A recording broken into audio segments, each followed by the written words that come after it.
कसं पुढे गेलं पाहिजे आणि त्या निमित्तानं तुम्हाला जे वाटतं ते तुम्ही पक्षाचे अध्यक्ष असतील किंवा हे असतील यांच्याकडे तुम्ही लेखी द्या. तुमच्या ह्या गणामध्ये ह्या अशा ज्या गोष्टी घडल्या पाहिजेत. आपण शेवटी आता पहिल्यांदा आपण तर माहिती म्हणूनच आपल्या निवडणुका आपण तिथं वर लढतोय, परंतु ते वरचे निर्णय घ्यायचे ते घेऊ द्या. आता आपल्या प्रत्येक वार्डामध्ये आपल्याला निवडणूक लढवायची आहे. आपल्या प्रत्येक वार्डामध्ये आपल्याला निवडणूक लढवायची. आपण सर्वांनी आपली तयारी करा. आणि आता काय काम विकास कुणी कुठलं निवेदन आहे का, कोणी कुठलंही करू नका, ते नंतर आपोआप होईल. तुम्ही निवडून आल्यानंतर तुमची तिथले नगर तुम्ही तिथं जाऊन लोकांना मदत करून लोक आपोआप तुमची आयडेंटिटी तयार होईल आणि तुम्ही लोकांना मदत करू शकता. लोकांना पक्ष तुमच्या बरोबर आहेच, पक्ष तुम्हाला तुम्हाला त्या विकासाच्या कामाच्या मदत करेल. पण आज उद्या आता निवडणुका 8-15 दिवस लागतील. त्यामुळे आता विकासाचा निधी पत्र ह्या गोष्टीच्या भानगडीत पडू नका. लोकांचा, जनतेचा, गरीब माणसाचा, झोपडपट्टीचा,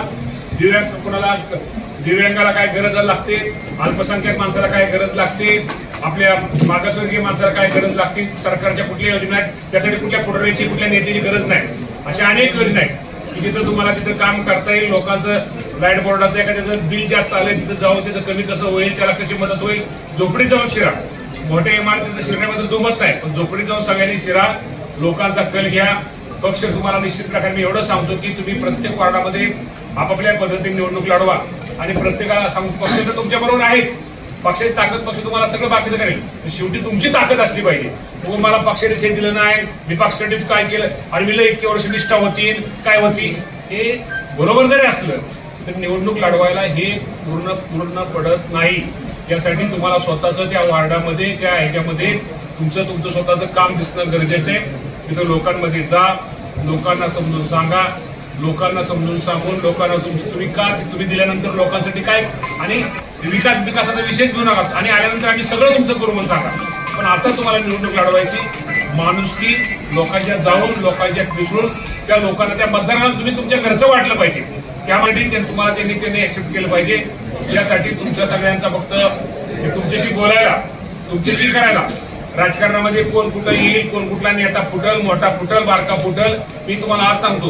कुणी मोठा नेता फुटला काय, बारका नेता फुटला काय, कुणी काय जरी नेता कोणी फुटला, कुणी बारका आला, कुणी आपल्याकडे मोठी माणसं कमी असली आणि बारकी माणसं जरी कमी असली, शेवटी बारकी माणसाचीच ताकद मोठी असते.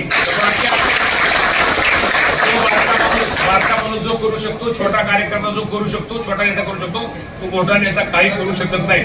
आणि उद्या एक सांगतो, अजितदादाला दत्तात्रय भरणे जरी पक्षातून गेला तर अजितदादाला काय फरक पडत नाही, त्यांनी दुसरे दत्तात्रय भरणे तयार केलेले असतात. त्यामुळं हे पण तुम्हा सर्वांना कुठेतरी हे सांगण्यासाठी खरं तर आज आलेलो आहे. आज खरं तर लक्ष्मीपूजनाचा तुम्हाला दीपावलीचा मोठा सण आहे. खरं तर तुम्हाला त्रास द्यायचा नव्हता, तुम्हाला मंगळवारच्या तुमचा सगळा अहवाल द्यायचा आहे. त्यामुळे तुम्ही तुमचा जो अहवाल इथं तुमच्या पक्षाचे अध्यक्ष, जिल्ह्याचे अध्यक्ष, त्यात तुमच्या प्रत्येक वार्डचा वाईज अहवाल त्यांना तुम्ही द्या. मला ते सोमवारपर्यंत पोच करतील. आपण काय केलं पाहिजे, आपल्याला युती केली पाहिजे का, आपल्याला काय केलं पाहिजे, आपण कुठल्या सीट आहे, आपल्याला काय म्हणजे आपल्या नगरसेवक आपले वाढण्याच्या दृष्टिकोनातून आपण काय केलं पाहिजे ही सगळी माहिती द्या. तुम्ही तिथं नगरपालिकेत निवडून आणा, चांगली सीट निवडून द्या. त्यानंतर आता तुम्ही विकासाचा निधीचा विषय कोणी काढू नका. त्यानंतर तुम्हाला निधीचा विकासाचा आपण विचार करू. त्यामध्ये एक मिनिट तुम्ही दोन टाका. त्यामुळं काय झालं, त्यामुळे आता ती विषय काढू नका कुणी. आता आपल्याला निवडणुकीला सामोरं जायचंय.